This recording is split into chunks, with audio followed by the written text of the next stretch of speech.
Y el caso de Garavito, que es el caso más famoso que tenemos nosotros acá Sí, en Colombia, fuerte. el caso de Garavito también, cuando uno se adentra a ver la historia de Garavito a fondo, uno al principio intuiría cómo hace un tipo para matar a 172 niños Sí. sin que nadie se dé cuenta. Entonces debe ser un genio, debe ser un tipo absolutamente meticuloso, que no deja pruebas. No, simplemente es un tipo que estaba en un país que ha estado en guerra 200 años y que un país que está acostumbrado a la muerte, un país que está acostumbrado a la sangre, un país que está acostumbrado a los cadáveres que aparecen de la nada.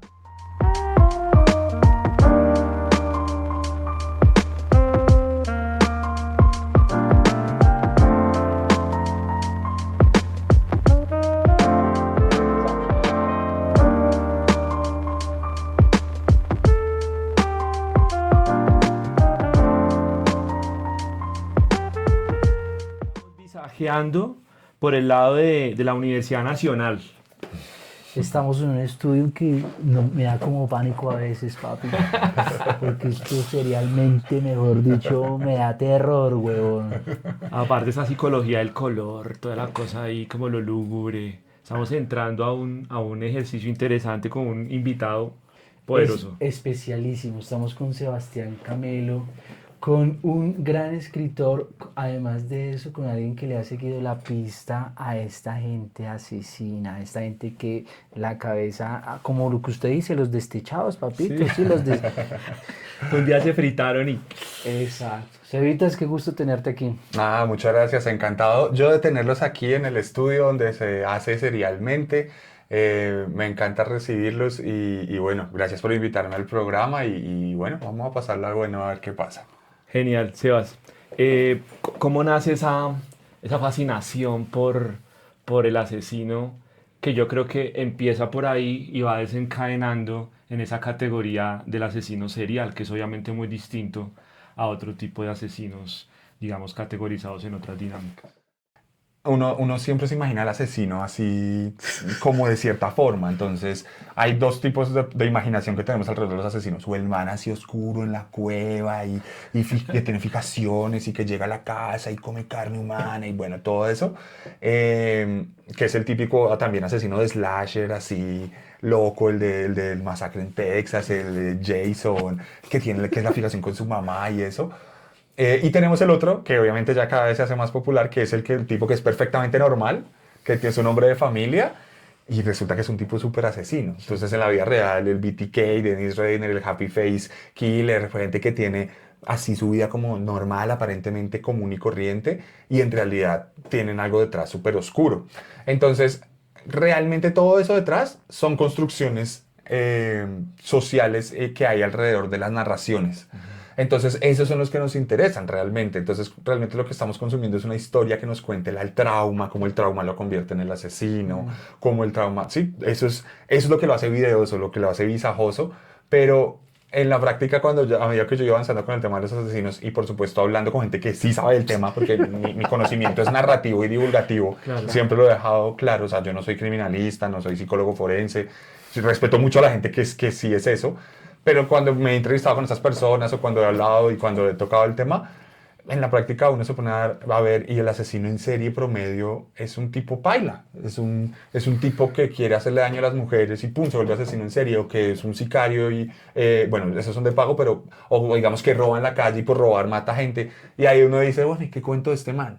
¿Qué hay para contar? ¿Qué de historia hay Claro. de este man? No, pues era un man que era malo y se volvió malo y tenía su banda de malos y mataba. Y ya, y se me acabó la historia. Entonces realmente el consumo real que tenemos alrededor de eso es el consumo de la historia que queremos tener. ¿Qué narración me estás dando? Y por eso es que los favoritos, entre comillas, de la gente siempre son los que tienen esas historias así súper locas. Entonces Edmund Kemper, que es el grandulón este que estaba obsesionado con las mujeres porque la mamá le dio una crianza específica en la que lo hacía sentir poca cosa frente a las mujeres. Entonces eso fue deviniendo en todo lo que él no se podía relacionar afectivamente con una mujer. Su única forma de relacionarse era a través del crimen, a través del asesinato. Entonces, un tipo que, por ejemplo, llevaba a las mujeres a asesinarlas al monte y hay una historia que dice que accidentalmente le tocó el pecho a una mujer y le pidió disculpas y le dio vergüenza, le dijo qué pena con usted y luego la mató y tuvo relaciones con el cuerpo. Entonces es como toda la fijación que hay alrededor de eso, ahí realmente te estoy contando una historia. Entonces hay unos factores narrativos, unos factores conceptuales que te parecen interesantes. Y por eso es que, digamos, ahí es donde uno se mete en esos. Y esa es la figura que tiene el asesino, y entonces eso es lo que nos parece interesante. Pero en la práctica, no, miren, la mayoría de asesinos de los que no se conocen, y eso es porque son asesinos. Ay, soy un asesino en serie. No, bueno, pues es un man que no se aguantaba las ganas y le hacía daño a las mujeres y luego las terminaba matando. ¿Qué cuento ahí? Pues sí, puedo contarlo y puedo quedarme en el amarillismo típico de eso y contar y hacer una portada sangrienta como las del espacio, pero ya no hay más. Entonces, realmente esa fijación sí va como alrededor de esas construcciones sociales que hay alrededor de estos personajes puntuales. El mejor ejemplo, sin duda, ahorita recientemente es Jeffrey Dahmer. Pues que sale la serie, que cuentan todo, que cuentan la vida, pero pues es que ese man narrativamente tiene mucha carne para contar, Claro. y no es el común denominador. Sebas, Uy, se cortó apenas, perdón, ya. apenas. Sebas, dentro de lo que vas diciendo me llama mucho la atención algo, porque es un tema que también a mí me parece fascinante. Alguna vez leí un libro de Esteban Cruz que se llamaba Vampiros, Caníbales y Payasos Asesinos, que Sí. es como unas categorías que le endilga a cada perfil de asesino serial. Pero siempre me ha llamado la atención un poco que se ha vinculado con el género masculino, y resulta que uno también se pone a leer y hay mujeres que también han sido asesinas seriales. ¿Tú tienes referencias? ¿Podrías decir nombres? Que eso también llega ya, llama la atención como para la Sí, consulta. claro. Bueno, estadísticamente la mayoría de asesinos seriales son hombres, y eso tiene una explicación, tiene varias explicaciones. Tal vez las dos que yo más comparto es, primero, una que tiene que ver con la dinámica de que al hombre, género masculino, a nosotros, no a nosotros los tres, sino a los hombres, desde tiempos inmemoriales se les ha enseñado a poseer. O sea, desde que los hombres entramos a la guerra, el botín era lo que conseguíamos en el saqueo, incluyendo mujeres. Entonces, obviamente, y por los roles en la sociedad generados hace milenios, obviamente eso ha devenido en un montón de dinámicas de género, machistas, lo que sea, que han generado que el hombre se sienta en posesión de la mujer. Muchas veces por eso muchos asesinos, sus víctimas son mujeres, la mayoría incluso. Y hay otra que tiene que ver con lo físico, es mucho más simple, pero explica de todas formas, y es que pues los hombres somos físicamente más fuertes que las mujeres. Entonces para nosotros es más fácil dominar el cuerpo de nuestras víctimas, es más fácil cargarlas, es más fácil llevarlas, es más fácil acabar con su vida. Claro. Entonces eso también tiene que ver un poco, y ahí, por eso digo esto porque quería conectarlo, ahí de que muchas veces las mujeres asesinas en serie sean por ejemplo, mujeres que envenenan. Entonces no son mujeres como que reducen a su víctima físicamente, porque muchas veces no pueden, sino que envenenan. Entonces, la primera que se me vino a la mente, porque ahorita justo estoy escribiendo un libro, un capítulo sobre ella, es de La envenenadora de Montserrat, que es una argentina que la vieja envenenaba a sus víctimas, obviamente por temas económicos, para sacarles plata, muchas veces conocidas y demás. Y esta mujer luego se volvió súper famosa en Argentina, salía en el programa de Mirta Garland, creo que se llama, perdón si lo digo mal, pero es como si acá saliera en Día a Día. Sí, Y sí. ya siendo asesina consumada, que pagó su pena y todo, y salía en el programa tomando tinto, tomando café, feliz. Normalita. Sí, entonces se volvió, hay otra que se llamaba Milena Coaglini, que es una italiana, que es un caso muy especial porque con el tiempo se fue descubriendo que todas sus víctimas habían sido hombres que la habían maltratado. Entonces, como que sí era asesina serial porque no actuó en defensa propia en la medida que no actuó para que no la maltrataran en ese momento, sino que actuó con cabeza fría después, Posterior. pero todas sus víctimas eran maltratadores. La más famosa, sin lugar a dudas, en Estados Unidos por lo menos, es Aileen Wuornos. Aileen Wuornos tiene una película sobre ella que se llama Monster, que la esteriliza Charlize Theron, y es un caso muy famoso porque ella era trabajadora sexual, y entonces también cuando la cogieron, ella durante mucho tiempo hizo dudar a todo el mundo diciendo que sus víctimas eran hombres que querían abusar de ella. Entonces se generó una cantidad de discursos tremendos, porque era como, pero tú eres trabajadora sexual, y es como, no, pero eso no tiene nada que ver, o sea, yo puedo ser trabajadora sexual, pero si no quiero, no quiero. Pero bueno, y duró años el tema, y al final resultó que ellos no iban a abusar de ella, y ella simplemente los estaba robando. Y tiene, si mal no recuerdo, como 6 víctimas, y ella era muy elocuente a la hora de expresarse, se enloquecía, metía unos saltos, empezaba a hablar del fin del mundo, de Dios, y uno puede ver los videos de ella, están en YouTube, y es Tremendo. muy, muy, muy loco. Pero sí, sí hay, acá en México, México tiene un montón de Muchas. historias. La Mataviejitas tiene una particularidad, es que era una luchadora de lucha libre, entonces era grande, era fuerte, al punto que cuando estaban buscando, ella mataba viejitas, por eso el apodo, no es muy creativo.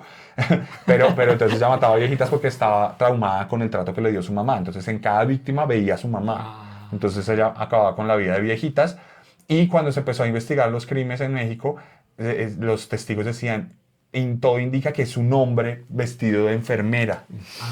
Jue madre. Y por eso no la cogían, porque decían, es un hombre vestido de enfermera, es un hombre vestido de enfermera. No, era una mujer muy fornida de pelo corto, que era la Mataviejitas. O también está la tamalera de la muerte, que era una señora que tenía sus víctimas y si le quitaba la carne a sus víctimas, hacía tamales y los vendía en el metro, en la estación de Indios Verdes, creo que se llamaba. Y también muchas mujeres que son cómplices de su pareja. También en México la más famosa son los monstruos de Catepec.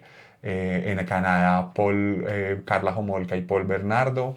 Hay varios. Hay una familia, la familia West en Inglaterra, que el malo era el papá, pero la mamá estaba siempre ahí al lado. Y hay otros que es uno que me sorprende muchísimo, que es el asesino de la caja de juguetes, que el tipo capturaba, secuestraba mujeres, las drogaba, las tenía varios meses en un tráiler lleno de herramientas de tortura para volverlas sus esclavas sexuales, y la esposa era cómplice total. O sea, la esposa siempre era una de las que entraba a veces allí. tremendo. Entonces sí, hay varias historias. Tampoco hay... Pero no hay que tenerles miedo, no hay que tenerles miedo. Cevitas, una pregunta. Los visajosos que nos ven, digamos que también se están formando. Y hay una pregunta que me parecería importante que para ilustrar a estos seguidores, y es en relación cómo el nuevo periodismo ha influenciado tu escritura, lo que narras, lo que cuentas, porque digamos que hay bastantes, ¿cierto? Y uno de los más conocidos es Truman Capote, pero ¿cómo ves eso del nuevo periodismo en tu narrativa? Pues yo creo que, por ejemplo, si mencionas a Truman Capote, lo primero que te diría es que claramente fue uno de los primeros que leí, el tema de la sangre fría, cómo involucrarse con la historia, cómo la historia te involucra a ti.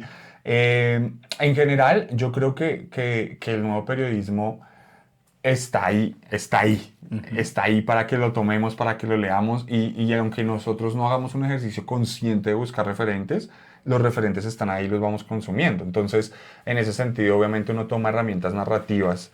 En el caso, digamos, por ejemplo, si me pones el ejemplo de Capote, en ese caso, por ejemplo, la forma de hacer la crónica, de contar la historia, de cómo hago para que los hechos que estoy relatando no solo se trate de relatarlos, porque al final simplemente estoy replicando los hechos y comunicándolos, sino cómo yo involucro parte de mi voz. Y eso es algo que es muy característico del nuevo periodismo, ¿no? Entonces es algo que, digamos, en ese sentido determina muchas líneas editoriales, y esas líneas editoriales hacen que uno vaya formando su propia voz. Y digamos, en mi caso ese fue el proceso. Es como True Crime, ahí hay, o sea, uno ponga la historia y el nombre del asesino que quiera ver, y hay miles de videos, miles de artículos, miles de libros. ¿Qué hago yo para ser distinto? ¿Cómo construyo Claro. mi voz? Y en el caso, y eso es una opinión personal, la voz de uno, o sea, yo soy partidario, yo no estoy inventando nada, nadie inventa nada, ya todo está inventado. ¿Cómo creo mi propia voz? Pues a partir de mis intereses sobre las otras voces. ¿Cómo veo que me gusta este referente, este periodista, este creador, este editor? ¿Qué tienen que me gusta? ¿Qué me gusta de su voz? ¿Qué siento propio cuando lo veo a él? Y voy construyendo mi voz. Entonces, ese tipo de cosas se van viendo a medida que uno va evolucionando y va construyendo su propia línea editorial. Tremendo. Me va a permitir leer un fragmento porque sí me surgió una pregunta después de haberle hecho la chequeada. Está en un libro de Sebastián Camelo que se llama Carne, Analectas Antropofágicas. Ahorita nos hablas un poquito también de él. Dice, el siguiente paso era separar el hueso de la carne, para lo que utilizaría su cuchillo deshuesador, el cual había afilado previamente. Tomó la pierna y a través de la parte superior introdujo la cuchilla larga y puntiaguda que había sido diseñada expresamente para atravesar los tejidos sin afectar la forma de la carne, lo que facilitaba la maniobra del cocinero sobre los tendones y la grasa. Sin embargo, las ingentes cantidades de sangre dificultaban el proceso y empañaban el profesionalismo con el que el hamburguesero se desempeñaba en la cocina. Es una lástima que el tiempo no hubiera sido suficiente para llevar a cabo un proceso de desangrado, pero era fin de semana y los domingos eran los días más productivos del carro de comidas rápidas de Joe. Además, no estaba de más deshacerse cuanto antes de un cadáver, en caso de que la policía se entrometiera en asuntos que no eran de su interés. Ahí dejo un fragmentico ahí como también provocando la lectura de los libros de Sebas, que ahorita vamos a hacer como una tanda de preguntas en relación a ellos. Y me surge un poquito la pregunta frente al contexto colombiano, viendo un poco este tema de lo gráfico acá. Uno tiene como en la referencia o en la cabeza el método, la premeditación. Cuando uno, por ejemplo, ve asesinos seriales norteamericanos o europeos, tienen como el método, como que son, no sé, como son unos profesionales en el asunto. Pero cuando uno se viene como a esta parte del mundo, por ejemplo, a nuestro país específicamente, entonces uno ya empieza a ver como cosas rudimentarias, como elementos ya intuitivos, como unas vainas casi que in situ, como que no hay método, no hay premeditación. Y se me viene a la cabeza un asesino serial muy conocido hace un tiempo que se llamaba, o que le decían el monstruo de Monserrate, que también fue asesino serial. Yo te quería preguntar un poco si has explorado esos dos campos y que nos hables un poco de esos contrastes, si los ves o cómo los ves tú. Sí, digamos que eso tiene que ver mucho con la personalidad del asesino, con el contexto del asesino, con, digamos, la misma crianza del asesino. De nuevo, y no quiero ser repetitivo, pero de nuevo, tiene que ver mucho también con las historias.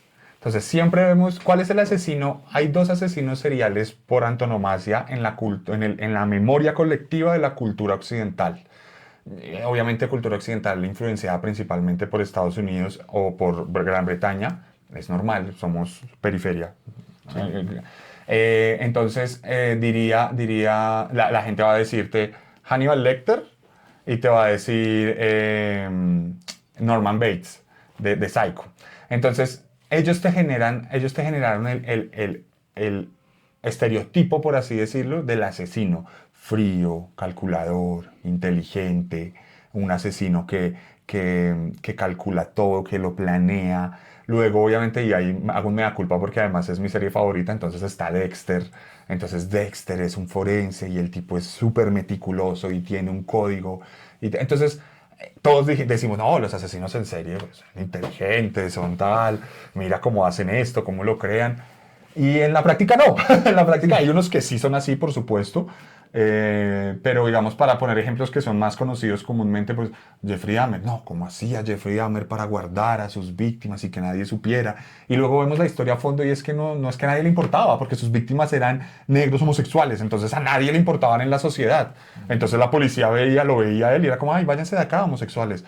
Los vecinos decían que olía mal, pero nadie se mete en la vida de él porque, pues no, además es un barrio más popular, no sé qué, entonces cosas así, por ejemplo. También, por ejemplo, pasaba con Ted Bundy. Ted Bundy era un tipo que sí, obviamente acechaba a sus víctimas, tenía un modus operandi claro, y era un tipo que en este caso sí era un poquito más cuidadoso a la hora de dejar rastros. Otra cosa, eran otras épocas. Los asesinos en serie que más fama tienen en Estados Unidos y por extensión en el mundo occidental, en su mayoría son asesinos de los años 70. Claro, entonces no había ADN, no había cámaras, no había celulares. Entonces obviamente por eso era más difícil capturarlos. Oye, es más un reto. Sí, sí.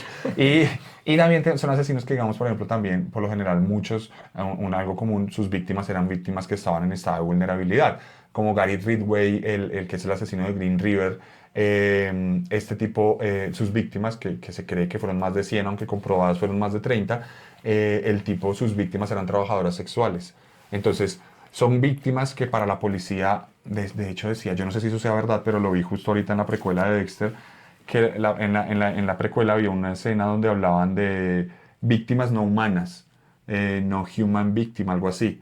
Y eso se refería a habitantes de calle, trabajadoras sexuales y adictos. Entonces era justo en la serie hay una conversación alrededor de eso porque es como no, es que esos no los revisamos porque eso es gente que está en ese mundo y pues esa gente se lo buscó. O sea, es un adicto, pues apareció un adicto muerto, pues no sabemos ni siquiera si es que terminó drogado o que debía una plata, pero pues es un adicto. Se puede actuar más impunemente con ellos. Exacto. Entonces, yo no sé si eso sea verdad, eso que acabo de decir, yo no sé si eso se aplicaba en la policía en verdad o no, pero lo tomo como ejemplo. Y el tipo, entonces, eso pasaba con asesinos seriales estadounidenses.